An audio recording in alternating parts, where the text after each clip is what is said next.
Bu statistika meni juda ham xursand qildi. Rossiya bilan ekonomikasi chambarchas bog'liq, Rossiyasiz hayoti mavjud bo'lmaydigan 5 ta davlatlarni ketma-ketligi tuzib chiqilganda, O'zbekiston nechinchi o'rinda bilasizlarmi? Hozir aytib o'taman sizlarga. 5-o'rinda Qozog'iston ekan. Qozog'istonning neftining 65% через Rossiya eksport qilinar ekan. Aytibdi, Rossiya bo'lmasa Qozog'iston Yevropaga hech narsa eksport qila olmaydi deyapti. 4-o'rinda Belorussiya. Belorussiya ham etmasang ham o'zi bilinadigan holatda. 3-o'rinda Armeniya ekan. 85% ekonomikasi Rossiyaga bog'liq ekan. 2-o'rin O'zbekiston emas, 2-o'rin Qirg'iziston.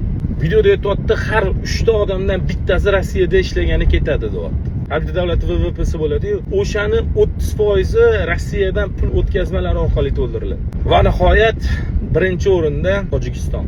Tojikistonda deyarli hamma ekonomikasi Rossiyaga bog'liq ekan. Meni eng xursand qilgan narsa ham shu. O'zbekiston bu 5 talikning orasida yo'q ekan. Tasavvur qilasizlarmi? Bitta narsani %100 tan olish kerak. Bu meni gapim emas.